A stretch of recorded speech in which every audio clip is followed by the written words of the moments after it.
Hi, Managerial Accounting. In this video, we're going to go over how to use job order costing for a service business. Before we begin, remember, a service business will not have inventory.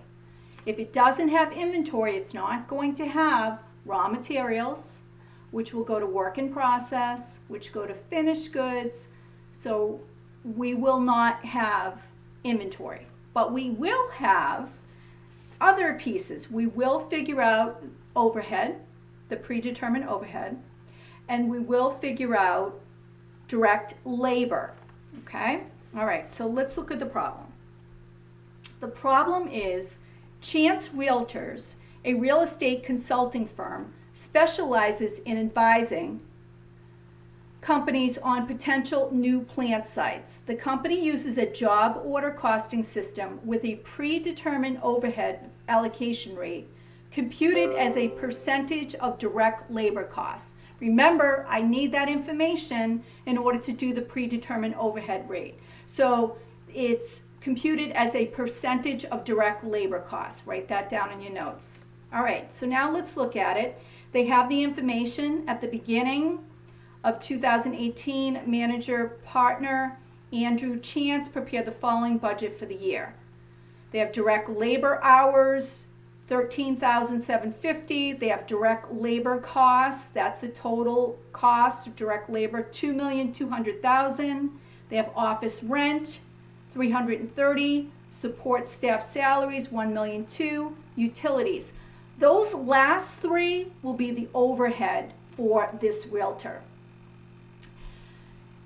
So the bottom line for this problem is you're looking to come up with a bid. The last part of it, he estimates that this job will require 180 direct labor hours. Okay, so let's break it down.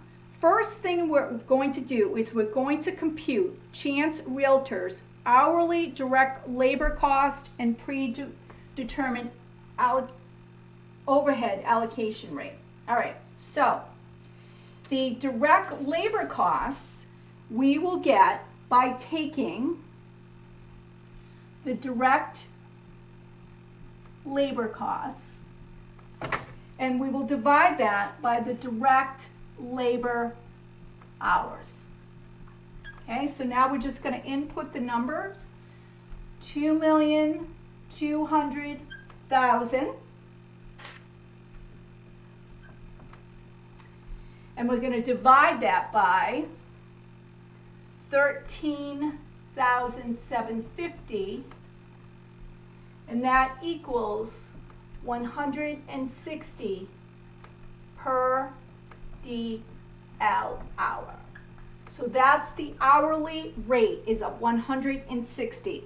All right, requirement 2 is to determine the allocation rate.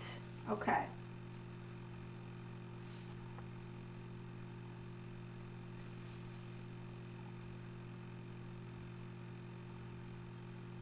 Okay, so the first thing we have to do is we have to figure out the total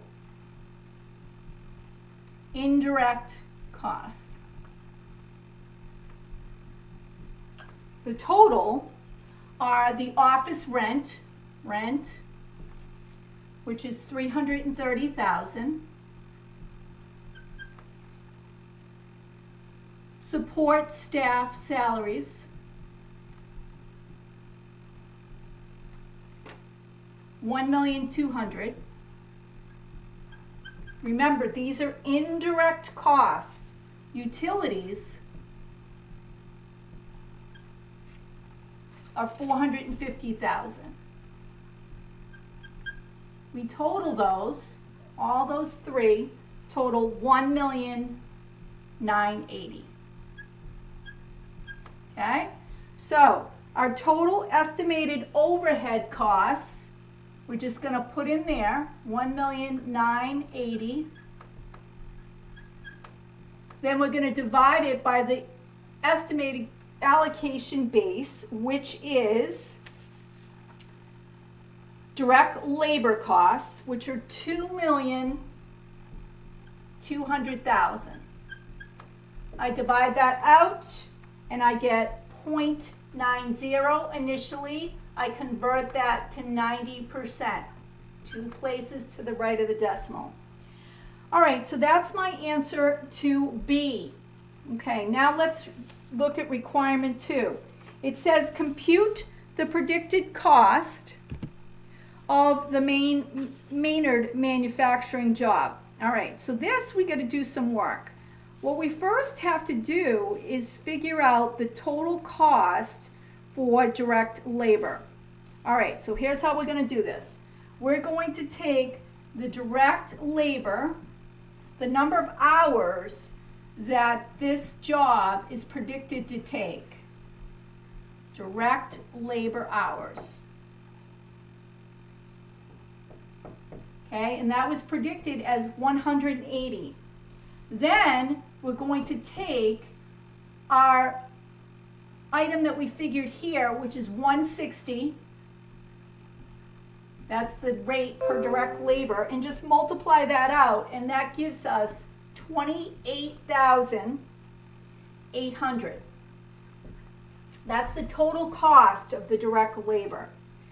Next, we're going to use our predetermined overhead rate, because we don't know the actual yet. So the predetermined overhead rate is based on the total cost of direct labor. So we're going to take 28,800 and we're going to multiply that by 0.90. We multiply it out. Now remember, this is an estimate, 25,920, but it's going to help them complete a proper bid. So we add these two up, and that gives us 54,720. Okay? All right, so now it says, number 3, if Chance wants to earn a profit that equals 25% of the job cost. Now remember, this is just the job cost. They want some profit in that. Remember, they don't want to do that for free, and that's why companies want to come up with an estimate of a bid for a project. The reason being is they need to make a profit. They also don't want to overbid, because then the competition will come in and they'll get the job. Okay? All right, so we're just going to take the cost that we came up with here, which is 54,720. Okay? That's our predicted cost.